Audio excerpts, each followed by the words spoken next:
what is a curse? How did it come about? And perhaps most importantly, how can it be broken? Disney has a wonderful episodic series called Once Upon a Time that weaves together a variety of stories, and among them are a series of curses, right?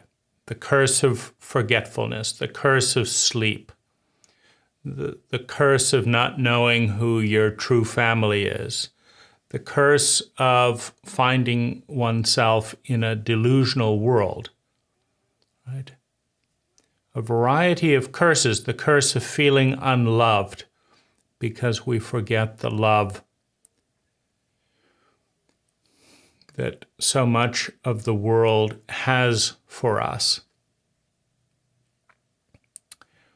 Now, there's a lot of wisdom in that series, and it's wonderful. It happens over a period of time, and one can see that the villains are not all bad, that the heroes are not all good. One can see that there was a reason. There was a reason why each person cast a curse, and it all comes down to, at some level, love. All right, it comes down to wanting something that we don't have, that if we don't go back and try to redo it, we feel we may never have. And as with all art, and all dreams, it's good to understand that at a mythological level, every character in the dream, every character in the myth, every character in the story is us, right? We are each face of the narrative. At the same time, our ego, our I, attaches itself, identifies with one part, with one character in the story, right? So, a curse is, first of all, a form, right? It is a form of energy, right? And for it to be a curse for us, it is a form that we identify with, right? We have an I, we have a form, we have an I, and the I attaches itself to the form. Now, all curses, all forms, have an agenda, they have a pattern, right? They have a purpose, and the purpose is good.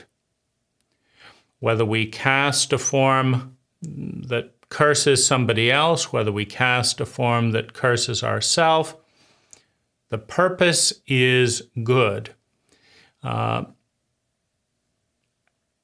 It can be the curse of the jealous sister, for example, that the other sister is getting all of the blessing. They're going to be the next monarch, they're being feted, they're being praised, and, right?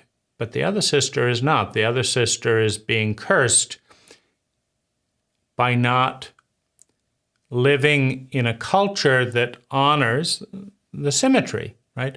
When you say that the firstborn is the good one and the fourthborn, doesn't matter. That is a form in the culture. And the form is both a blessing and a curse, right? It provides order, but it also creates unbalance. The fourthborn might be more talented, might be a better leader, but the curse of convention says that the firstborn will be the leader, even if they're a bad one, right? Even if they're not as good. And so you have asymmetry in form. You have order with form, but you also have asymmetry, right? The points in this form, right, are not as close to the center, right? You have asymmetry in every point that isn't the sphere, right? The sphere is the only form, right, that doesn't have asymmetry. And we don't usually draw the sphere correctly anyway, right? So even when we draw a sphere, right, we'll do a good attempt here. If you look closely, right, there's asymmetries. So a good rule of thumb is to understand that every form is imbalanced in the way that it's created, in the way that it's implemented. Every form is imbalanced. It's not fair. It's not right. There's an element of wrongness, of imbalance in every form. And that imbalance leads to favoring certain parts of us, certain traits, certain patterns, and disfavoring others. Now, the disfavored forms, right? The I, when the I identifies, attaches itself to an unfavored form, it creates rage, it creates hatred, it creates jealousy, it creates self-pity, it creates any number of things that are hostile towards both the favored form, but also to those that implement the form, right? Those that make the proclamation, right? You were firstborn, or the first son, or the only son, right? One daughter, firstborn, second daughter, secondborn, thirdborn, the son. Well, suddenly the son jumps like we have to have a king at the head of the table. We have to have a king ruling this land. So even though it's not the firstborn, it's fine as long as it's a boy, right? So now 50%, right? 50% of the species of the kingdom is in disfavor by that law, by that pattern of energy. And all a law is a pattern of energy, but it's an asymmetrical pattern of energy. The firstborn is what matters, unless it's a girl, unless it's a woman, right?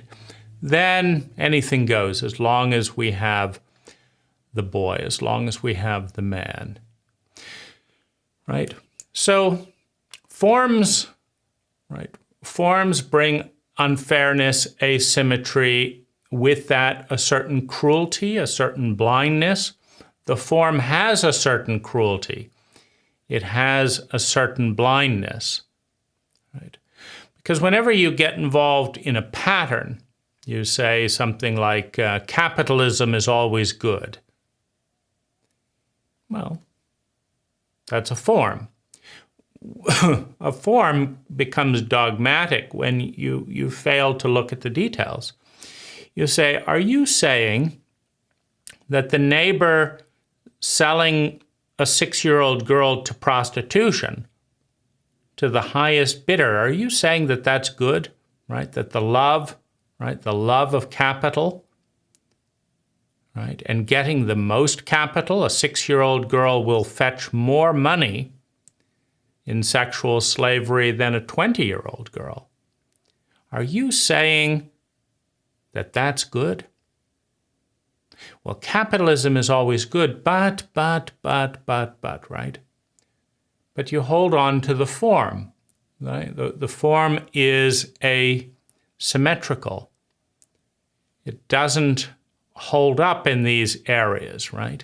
But particularly, right, on the other side of form, on the other side of order is chaos.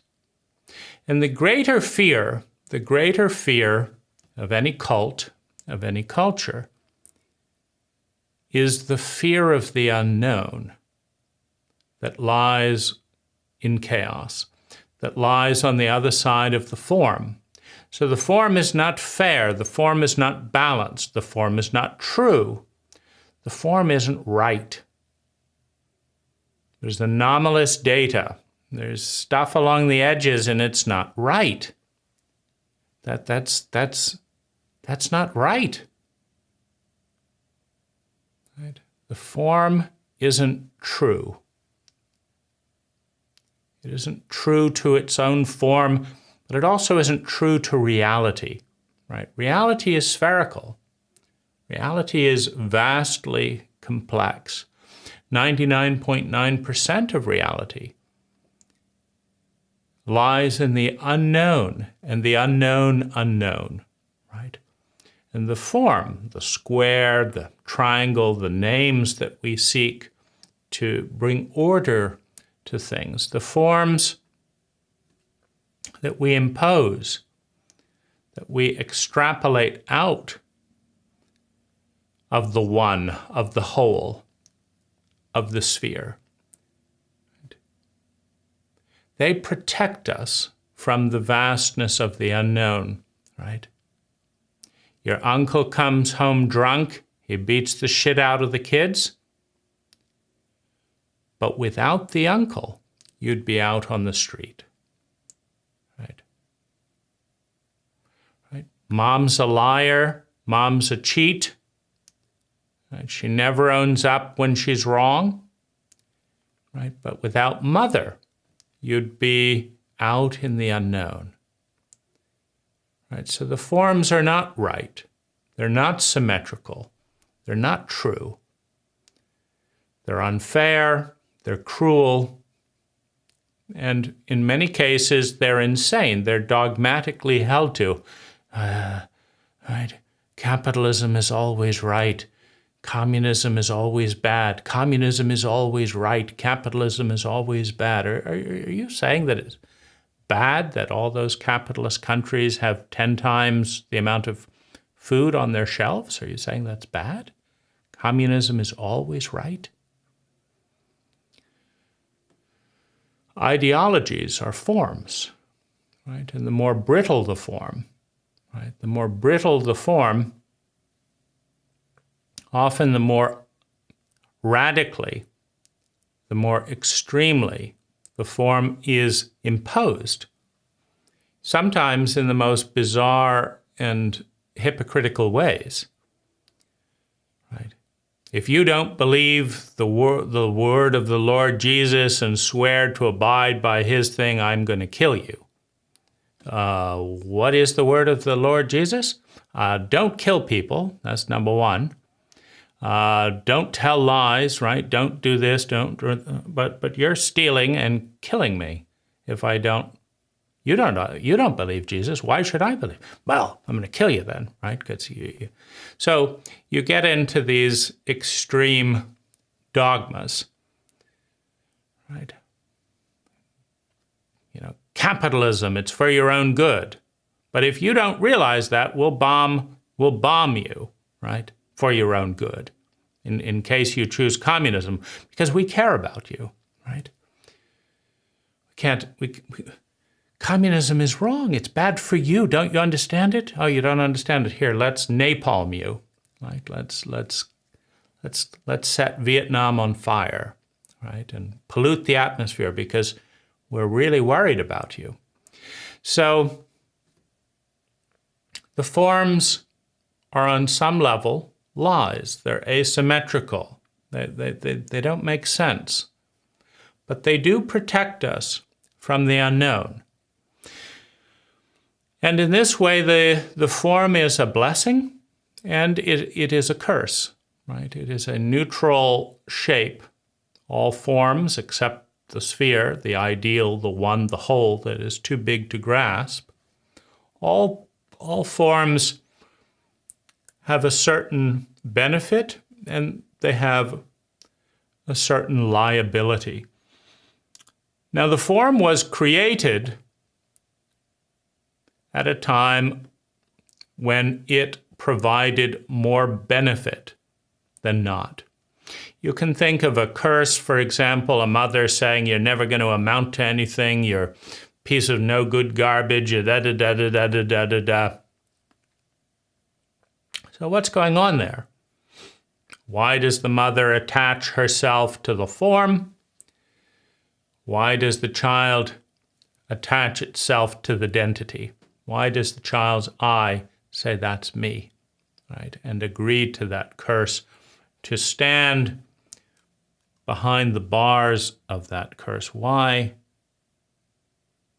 does the child and the mother adopt the curse, right? Well, there's a couple of things. Uncertainty is terrifying. It's hard to navigate uncertainty. Certainty is a little bit easier, right? A mother wants the best for her child, but she believes the worst, right? Having lived an intergenerational curse of worthlessness, of unlovability, right? If you're black in a cult of slavery, right? You want the best for your child, you want equality, you want this, but that can drive you mad.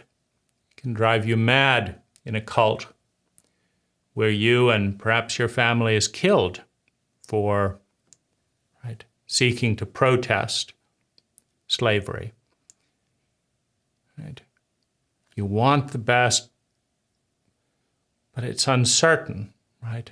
And the curse, right? We're never gonna. It's never gonna change. This is the way it is. We'll be slaves forever. Don't fight it. We're never going to amount to anything. There's a stability, there's a certainty, there's an order in that, which comforts the fear of the unknown. In the slave owner, in the slave, the children, there's a comfort in the certainty, as opposed to the day-by-day hope that is ground down, that is crushed, right? Today, maybe something would change, but it doesn't. And today, maybe it would change, but it doesn't, right? It's right? There's a fear of the unknown. If it did change, what would happen? I don't know if I could adapt, right? There's a fear of the unknown. There's a sense of despair when you have hope. And there's a sense of stability when you are certain it will never get better. Right? When you're certain, when you accept, I will die. Right. Now all the uncertainty is over. Right? The fear of the unknown, the greatest of all human fears, has subsided. Right?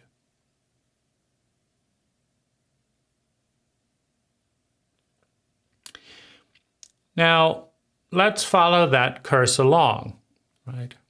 The little boy, right? The 5-year-old, the 6-year-old didn't want to be a slave, right? But the mom slapped him when he talked back to the slave owner. The slave owner looked at her and said, you've better get your kid with the program, right? If I see any more of this, we're going to separate you. Well, the mom realizes, right, she doesn't know how to escape the curse of slavery, the dogma, the status quo. She doesn't know how, right? She could make a dash, but the fear of the uncertainty, the unknown, maybe I'd run and be caught and it'd be even worse. It's too much to face. I'm not going to run because I might be caught. I'd probably be caught. 7 out of the last 10 runaways were caught, right? 2 of them are dead. I don't want to face that unknown. I don't want to face those odds. So I'm going to beat my boy into submission so that we don't have to be separate. Just accept the status quo. Accept the unknown. Right? Of course, it hurts her to break his spirit. It hurts her. But it hurts her even more. It frightens her even more to face the unknown. To run away. It frightens her, terrifies her to be without her child, to not be there, right? She knows that other slave owners, some of them are worse, right? She wants to be there. She wants to see the one she loves, her son. She won't even see him if he's taken away. So she breaks his spirit. No, you are a black slave. You do not talk to your slave owner like this. The slave owner approves, right? And the family stays united. That's a good slave, right? You taught your son well. Now I don't need to kill you, right? That's the order. That's the law, right? That's the line. That's the curse. It's the status quo, right? It's not fair. It's not kind, right? But there's a vast chaos out there. There's a vast unknown. And in that unknown, right, what would we do if slaves started just being free? What would they do? That's an unknown for the slave owner. Maybe they'd kill us for all the times we've ruined their lives, right? That's the unknown of the slave. Maybe I would lose my farm. Right? I bought all these slaves. Who's going to give me my money back if I don't keep these slaves? And if I let all my slaves go, I mean, is any of the neighboring farmers going to help me with their slaves? No. Anyone going to respect me, right, for doing the right thing? Maybe some of my slaves would, but, can they give me any work? Right? It's a scary world out there without slaves. Right? What do we do? What do we do, right? You get back in line, right? You get back in line. You're a slave, and that's the way it is, and that's the way it will always be, right? So there's a structure. There's an order, right? And the order protects us from the unknown. And everyone identifies, attaches themselves to that order. That's the way it is. That's the way it is. That's the way it is. Oh, that's the way it is. That's the way it is.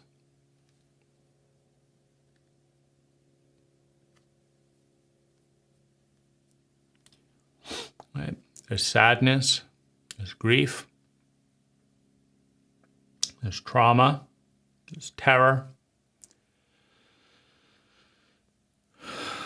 Right. Everyone buys into the structure, into the order. And the deviants are punished, right?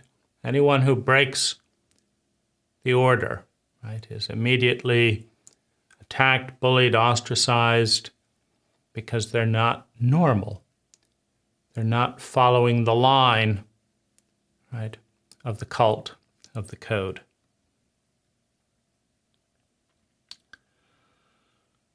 Right. Now, what happens, right, when a traumatized person, right, terrified of the unknown, terrified of being out of control, what happens when a traumatized person is suddenly set free? Right? There's the scene in Shawshank Redemption, right, where Old Red was let out of prison. But he knows the rules. He knows the world inside. And right,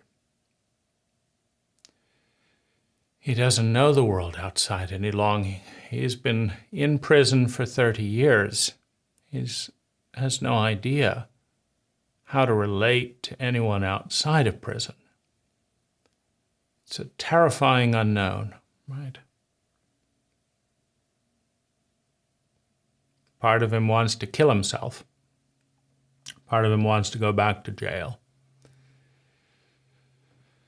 I don't want to face it out there. They have homeless people out there. Here I have a house, right? I have a shelter. I know the laws. Right? I know the structure. I know my place. Right? What happens when the curse is no longer imposed on the outside, but is now held on the inside?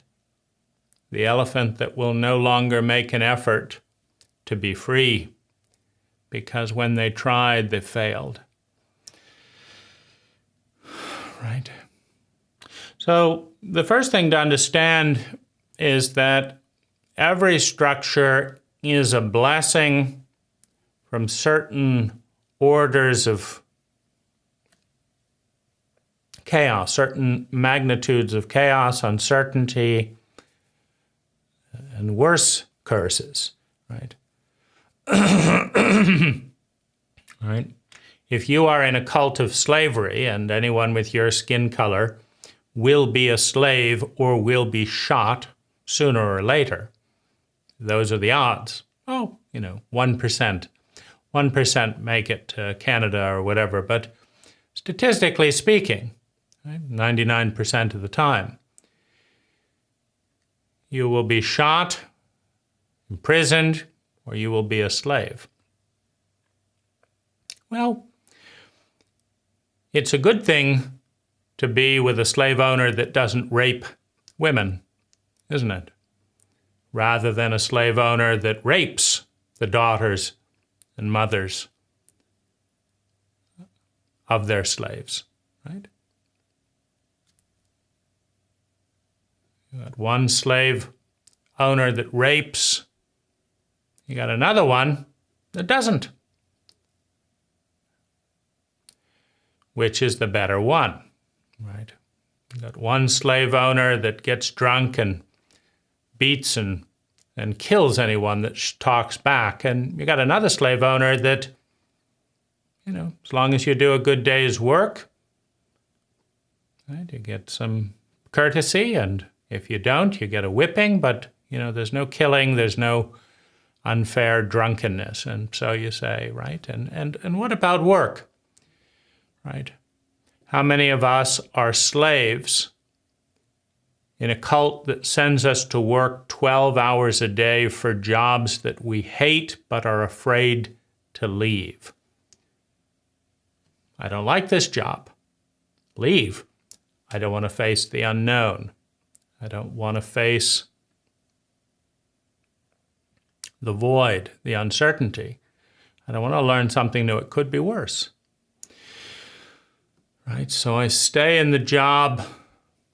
That I know 12 hours a day, getting up when I don't want to get up, getting dressed in a way I don't want to dress, driving in a way that I don't want to drive, doing a job I don't want to do, working for a slave owner I don't want to work for, but I could leave. Just give notice and leave. But what if the next job was worse? Right? What if I got evicted before I got the next job? What if I was out on the street in a cult that shames people without money? Where money is more valuable than people. Right? Here, I've got $1 million. Do you want me or the money? Give me the money. Right? I'm on the street, but I don't have money. Well, stay on the street then. Good riddance. I'm on the street, but I've got money. Well, I don't care if you stay on the street or not, but I want your money. Right? Your money is welcome in this house. And we'll accept you if you've got enough of it.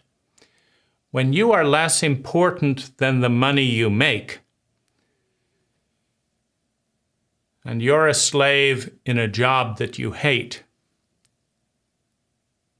will you walk out the door into the coldness of such a cult and risk having less or having more? Right? Fear and greed, right? I want what I have, I'm afraid of the unknown. Fear and greed keep us in prison as much as they ever have. And what about that partner? God damn it. She did it again. She did it again. You fucking goddamn bitch. What? Backed into the garage? What? God damn it, right? And look, this isn't done, right? This isn't done. What? Oh, God, right? I hate this. I hate my life. I hate my spouse, right? Oh, God. Right? But being alone. Maybe the next one would be better, but we've done a lot of that, right? Maybe they'd be worse. Ooh, maybe they'd be worse, right? Maybe growing old and lonely with no reason, nothing but a job that we hate is even worse, right? I hate my spouse, but right, can I afford the rent? Right? Another prison, another box, another blessing, another curse, right? Oh, God, right? I've got to give up smoking, right? But do I really want to start overeating to manage the pain that smoking is masking, right? I've given up drinking, but now I've taken up smoking, right? Given up smoking, now I'm eating, 5 meals a day, something to take the edge off of all this pain. Well, you could change, but, right, it's terrifying, stepping out into the unknown. So whether the curse is imposed on us by convention, by cult law, by legal consequences, or whether it's imposed on us by our own terror of going out there, of trying something new, of the unknown and all of its uncertainty. We stand behind bars, ensconced in dogma, right? Following the rule of the law. You'll never amount to anything. Doesn't get any better than here. You do this, and then you die. There's no good men out there. Right? There's no, it always comes to this, right? Of course, it doesn't always come to this. Of course, there are good men out there. Of course, there are good women out there. There's better jobs. There's better ways to spend our time, but we're in our little box. We are surrounded by forms, asymmetrical, wrong, unbalanced, asymmetrical, unfair, right? And our eye hangs on to them desperately because the terror of the unknown, the moment the eye lets go, right, of the structure, the moment the eye lets go, right, it's a big universe out there. It's a big world out there. And I don't know what to do. I don't know what to think. I don't know what to feel. I don't know what to say. I don't know what to do. I don't know how to be. Right? I am a Christian. Well, do you go to church? No. Do you covet your neighbor's wife? Yes. Do you do this? No. Do you do this? Right? But I'm like you. I'm like all these other people who don't do this and don't do that. Right? I'm a Muslim. I'm a this. I believe this. Right? Well, then do you do this and then? No, I do this and this and this. Right? But if it comes down to it, right, I'm a this, right? I am a this. I have my box. And that box is a blessing and a curse in a long chain of boxes, right? Over here is a worse box. Over here is a better box, right? Higher ceilings, right? Nicer room. You have worse boxes, you have better boxes, right? But if I let go of my box, will I get a better one, right? Will I get a better one? And if there's always a better box, right? I want a better one, I want a better one, right? If I always pursue a better box than the one that I have, right?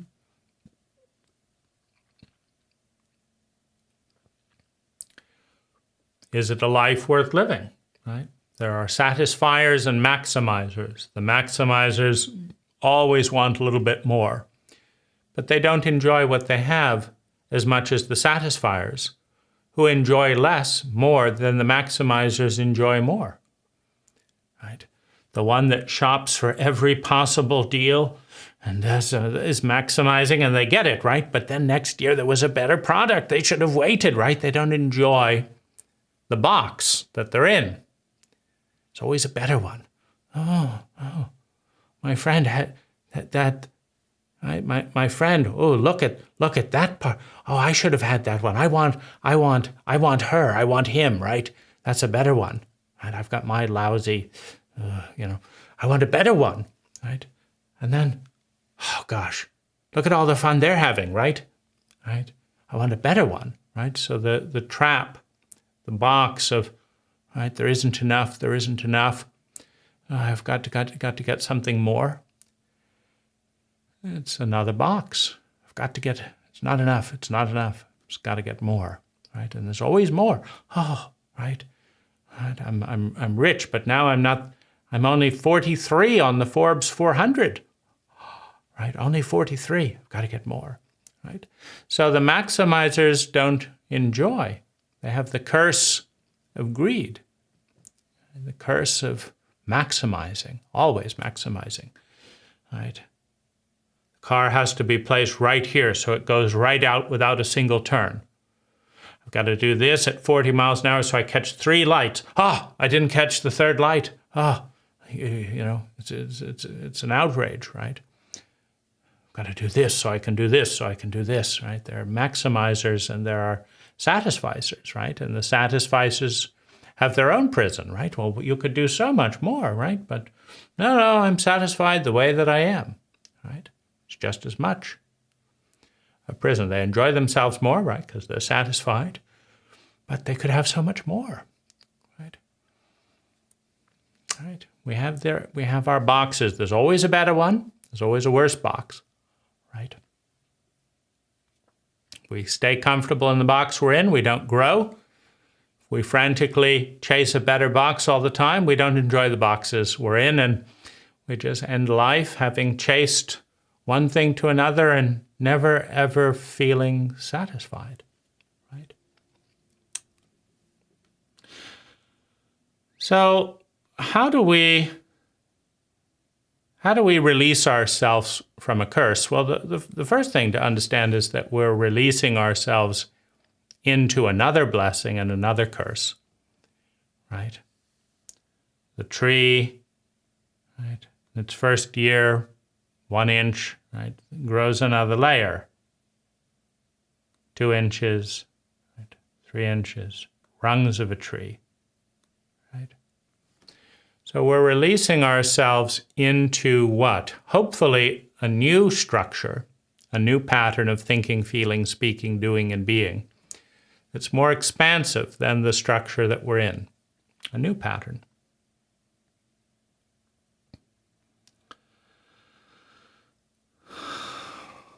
Is it the best one? No, it isn't, right? But it is a step forward.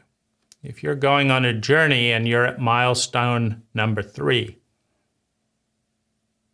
it's a step forward to go to milestone number 4. If you're on a journey and you're milestone number 5, it's a step backward to go to milestone number 4. If you're trying to get rich and you've got $100,000, it's a step forward to go to $300,000. If you're trying to get rich and you're a millionaire and you lose most of your money and go back to $300,000, that's a step backward. It's about the journey, right? I want to create a little bit more freedom than I have. Emotionally, mentally, spiritually, financially, relationally. It would just be so nice if today he didn't beat me. Right.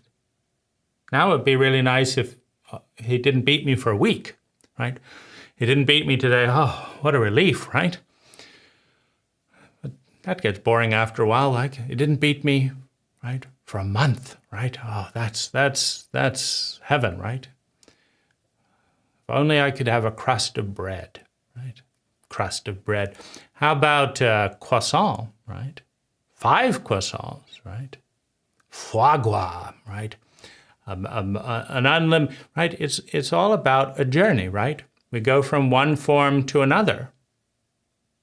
We go from one form to another. But to go from one form or another, we have to release the curse. We have to release the curse that we're in. Right?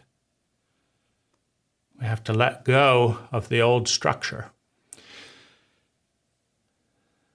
And this is what many of us in an endless loop of pain and suffering do not know how to do.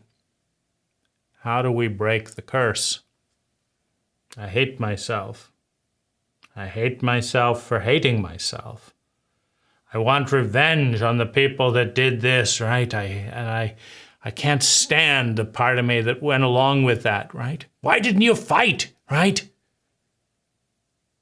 Why didn't you fight? Why didn't you scream? Well, you just let yourself be raped. Why?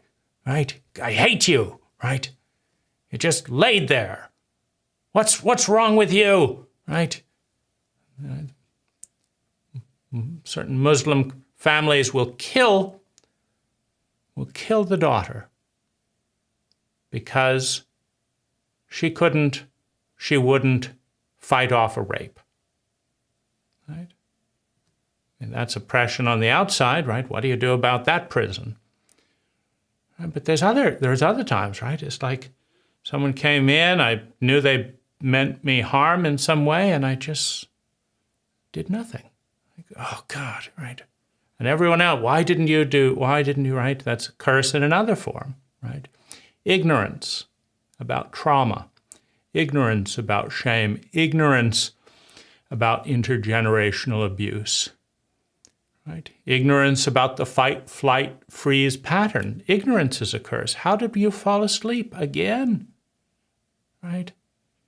There were all these things in the papers 50 years ago, and now nobody's paying attention. You've fallen asleep again. Right? The curse of forgetfulness. What do we do next? Right?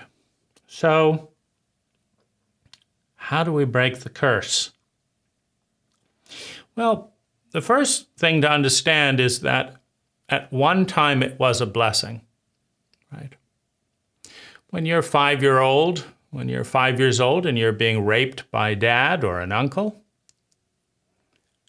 and shouting gets you a slap, right? You go limp, you dissociate. Is that a blessing? Is that a curse? It's a blessing compared to being, right? It's a blessing compared to being beaten, to being killed, right? To being hated. It's a blessing. To go limp and dissociate. It's a blessing. But now that form, that template is there. Whatever this happens, I'm not going to fight it. I'm just going to go off and have a dream, and I'm going to forget all about it because there's nothing I can do about it. Right? That's just the way it's got to be. That's the law. That's the pattern of thinking, feeling, speaking, doing, and being. Right? Funny uncle moves away. Right? You're 27 years old.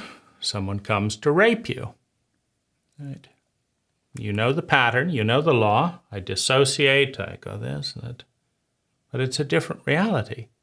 And some part of us is saying, wait, what the fuck is going on? Dissociate. I had a cell phone. I had a taser. I had I've got a mature body. Neighbors are next door. What's going on? I dissociate. I go limp. I don't say anything and I forget. What's going on? Right? This has become a curse. The blessing has become a curse. Right? I can't. I won't. I can't. I won't. I can't change the pattern, but it's killing me. Right? The curse is the pattern that once saved us and now kills us. It's killing me. It's killing me. What to do? Well,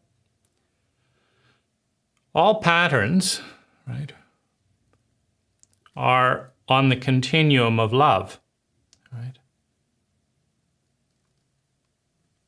All patterns are on the continuum of love. Even self-punishment, right? When you learn that to punish yourself, you get punished less by others in a sociopathic environment, you punish yourself to avoid the shock and the shame of being punished by others. When others punish you, it comes suddenly, and you've got shock and punishment. But when you punish yourself, when you keep yourself in line, right? You're a black person in a racist cult, right? You look up and you smile. You never know. There's hostility because you're breaking the order. You're breaking the pattern, the status quo. You're upsetting the norm. Everyone gets uncomfortable, like, what's going to happen next, right? First, black people are looking you in the eye and smiling, and then what? Then they're sleeping with your daughters, and then we're going to hell, and what? Like, something's up. I don't like it, right? So there's anger, there's hostility. You're breaking the norm, right?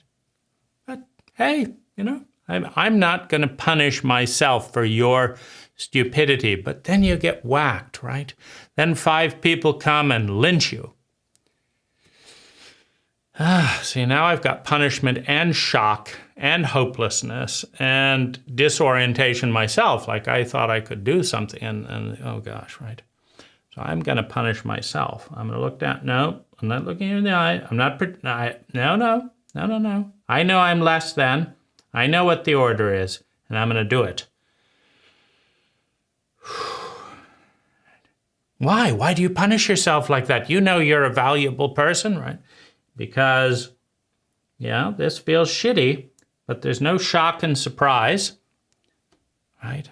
I don't have 5 people making it worse. I'm just doing the thing, right?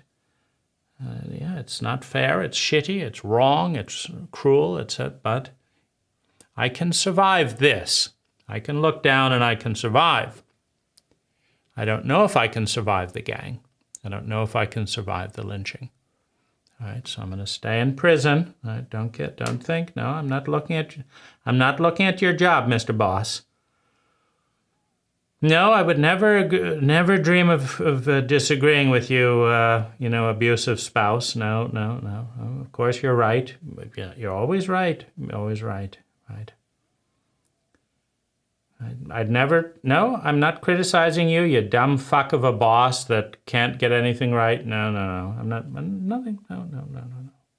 Nothing. I'm submissive. I'm in freeze or I'm in flight, right? I'm subservient. I'm not challenging the order. Right? So, I know what I'm doing. I know how to stay in line. I know my rank in the cult, right? I don't have a lot of money, so I don't matter. I know that, right? I'm a woman in a man's world, so I know it's going to make you all terribly upset if I'm better than any of you, so I'll just ask you for advice, right? Right? I'm a slave male in a slave world, right? So, yes, sir, no, sir, yes, sir, no, sir, right? I know my place in the order. And I know the hatred that comes towards those that break the order and expose everyone to the terror of the unknown. what could happen next, right? We've got to get these things in line, get them back into order, right? These poor people have got to go back to the poor neighborhoods, right?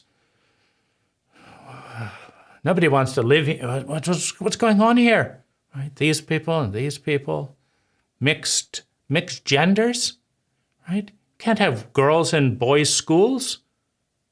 What's going on, right? It's upsetting thing. This is the boys' school. This is the girls' school, right? We are Christian members of this cult, right? And you're not, right? Well, turn the other cheek. No, we're not turning the other cheek. Go fuck yourselves, right? Get out of here, right? You're not Christian. Get out. You're a Republican, right? Karen, whatever. Just get out, right? You're ruining the order, right? And right, we're exposed to the unknown, right? The terror of the unknown, because with the unknown comes being out of control. With being out of control comes shock, comes the unspeakable memory, the horror, right, of the childhood trauma could happen any time. And I never want to feel that way again. So we're all in prison. We're all in a curse. We've all forgotten the divine inside that nobody wants to try and make sense of. How could something so beautiful be in something so hellish?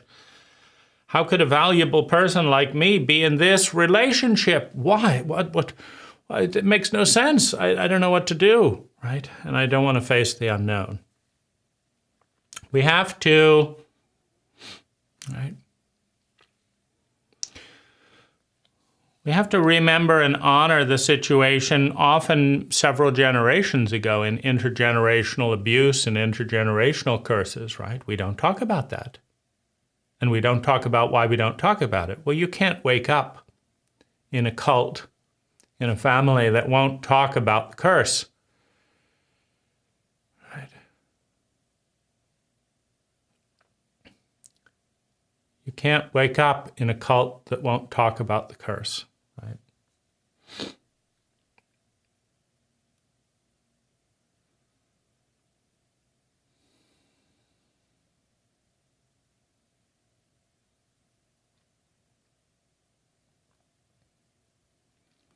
In an unconscious curse, you have to face the unknown to step out. Right? You can. Just open up to grace. There are certain serendipitous moments where we just walk out the door.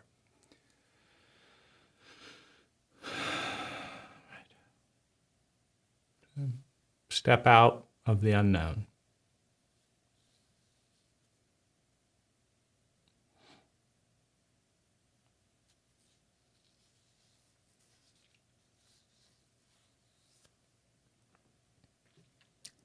Usually we have to remember, we have to reorganize and understand, which in shame-based cults lie in the family secrets.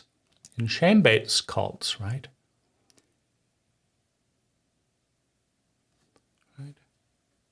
Mom was raped and nobody ever wanted to talk about that, right?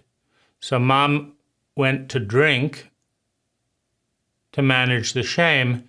And nobody wanted to talk about that because that would involve talking about this. So now we have a crazy house where mom's doing weird stuff with drink and this and that, and everyone pretends it's normal, right?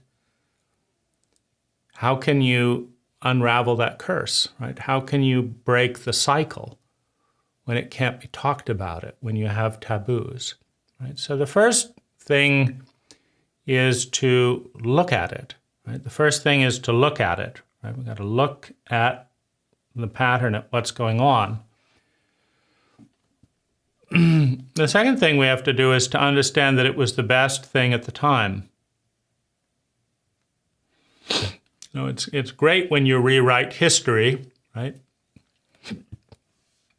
You go back to your great-grandmother and say, how could you think that women shouldn't have the right to vote? Why aren't you out there with those suffragists? Well, for the same reason you're not out there. marching about the issues of your day, right? Right? And if you are, right, because you'd no longer be thrown in prison, right? Well, for the same reason you're not breaking the law to do the things right. Right? The status quo is always corrupt. It's always imperfect. It's always inadequate. It's always unfair. It's always cruel. Because it's a form. It's a square form in a round world. And that creates imbalances, right? Creates concentrations of energy here and starvation over here.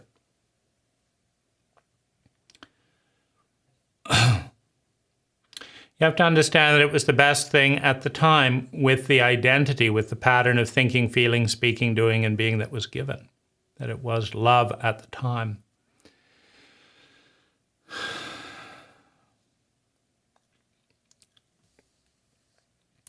The next thing, you have to grieve what was lost by the curse, right? I could have had a sane mother that wasn't an alcoholic if I lived in a cult that knew how to deal with sexual abuse. I could have had all that time with my mother. A sane mother, not an addict, who wasn't carrying the shame of a cult that didn't know how to help her.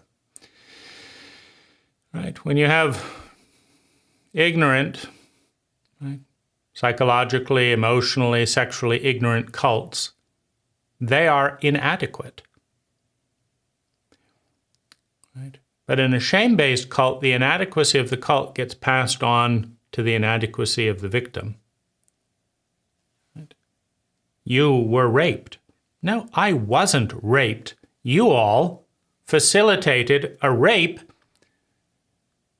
and didn't know what the fuck to do to stop it, didn't know what the fuck to do to educate all people involved in the dynamic, and didn't know what the fuck to do to repair the damage, and left me in a lot of pain to take up some addiction, in this case drink, and you all went along with that, you dumb goddamn motherfuckers, you cowards, you ignorant bastards, right? That's what you did, right? I was not raped, right? We enabled large amounts of rape, and I just happened to be one of them. Right? You have to understand and grieve, right, what was lost by everyone and what was gained. There was stability, right? Dad didn't lose his job, right? That we have so much fucked up cruelty in our history that the best politician may lose his job if his daughter was raped. Like, how does that follow? You're a father who's a victim of a cruel and ignorant culture that creates rape and doesn't know what to do with it, and then you lose your job? I mean, this is nuts. But see, that didn't happen, right? Instead, your mom developed a drinking problem and nobody talked about it. And Dad didn't lose his job, right? We remained high in cult rank because of the secret. Now, it's worth noting that given the stupidity and cruelty and the amount of secrets that are in every family in a psychologically illiterate cult, that every single person would lose their cult rank if the secrets were known. Right? That's worth noting. Right? That the only political leaders, the only this, the only that we had were people who were good at keeping secret the fucked up dynamics in their family. Because we're such a dumb cult to this day that if we know the truth and somebody tells us the truth, we want nothing to do with it, right? Right? President comes and says, no, I really don't know what I'm doing. Yes, I have been hypocritical at times. I do have contrary, somewhat schizophrenic policies. Over here I say this, and over here I say this, because that's what you want to hear. I'm a fucked up member of a fucked up family that has this and this and this pattern, right? My aunt is cruel here. My father broke the law here. My wife is a drug addict. Yeah, that's me. Nobody will elect the truth, right? So the only people elected, the only people with any cult rank, right, in a sociopathic, marginally insane cult are the people good at lying. And rather than having the decency to say, we're so sorry we made you all lie. I mean, gosh, you must hate yourselves and hate us and feel terribly frightened of being found out because we will only elect liars. And so you've got tons of lies and, you know, you're living in all that fear of being found out. We're sorry that we can't deal with the truth as a cult. Instead, we then turn around and say, they lied again. They lied again, right? It's not that we will only elect liars. No, no, no, no, no. It's those fucked up politicians. They're always lying for some strange reason. They always lie, right? Because we hate them if they tell the truth, right? What, you think I'm going to save your country? Get off your dumb ass. Stop watching so much TV, and if everyone does that, we'll have a productive culture again. Doesn't have very much to do with me, right? Go fuck yourselves. Well, I'm not voting for that, right? I don't have to get off my ass and do stuff, right? I want to do the same stuff I've been doing before, right? And have things work out wonderfully. Right? So you have to understand the grief and the blessing of that curse. I'm still alive. Mom's still alive. Dad still kept his job. And we've been in grief and secrets for 40 years. We've been in addiction and pain and misery for 40 years, right? And we're probably not going to get that back. There's a grief. There's an honoring of the blessing. There's an honoring of the grief. Right? And we have to honor up here the love of the curse, right? That it was the best that was known at the time. Right? Now, it wasn't the most risky, noble thing known at the time. No, right? It was the best that was known within the context of fear, within the context of expedience, within the context of greed, and it's the best, right? It's not the best thing that it could be, the most noble thing that could be imagined. It was the thing like, I don't think we're going to get that noble thing to happen or whatever, so let's just go along and do this. This is certain, right? We can get this done for sure, right? Let's just do that.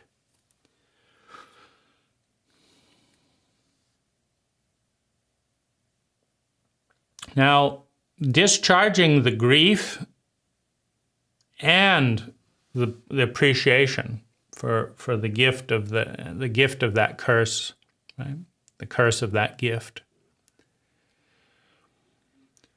Right? Can we forgive? Right? Can we forgive ourselves for being a part of the pattern? We are part of the pattern. Can we forgive the world? Can we forgive? Right? Or do we hang on? I want revenge. Can we let go? Right? If we do a good job of grieving and celebrating, right, we can let go. If we don't, we can't.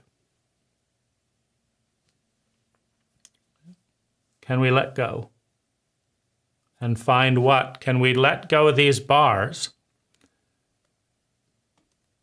and find a new prison, a new gift, a new curse? It's more balanced, that's more healthy than the last one in this context, that is also going to become a problem down the road. Can we do it? Are we willing to, I don't know what to do, right? I don't know what to do. In a psychologically illiterate cult, I don't know what to do. Can I do it? I don't know what to do, right? Can I form a new pattern, a new identity? I don't know how. Can I do it? I don't know how, right? That's the last step in the transformation, the movement from one form to another. It results in a new identity that the I can enter, a new pattern of thinking, feeling, speaking, doing, and being that the I can enter, that is not perfect, that has limitations, that has boundaries, that has costs, that is cruel, that is unfair in certain ways. Can I do it? I don't want to be responsible for all that cruelty. Well, every one of these forms that you can imagine is not fair, right? You say that I'm going to do jogging every day. That's my bottom line. I'm going to do jogging and no one's going to stop me. Yeah, but your wife's uncle died today and she needs to cry. Well, I've got to go out and do jogging. That's my line. That's what I do, right? No, nobody's going to mess with that, right? And she knows that, so she suffers in silence, right? Because you can't be flexible enough to change your pattern. You know I've got to do this and this, or my whole life unravels. Yes, I know, but I just need to cry. But that's right. Your new form is going to be cruel. It's going to be unbalanced. It's going to be asymmetrical. But is it more liberating? Does it create more sustainable well-being? Is it more sane? Is it more conscious than the last one? That's the question. Can you create that?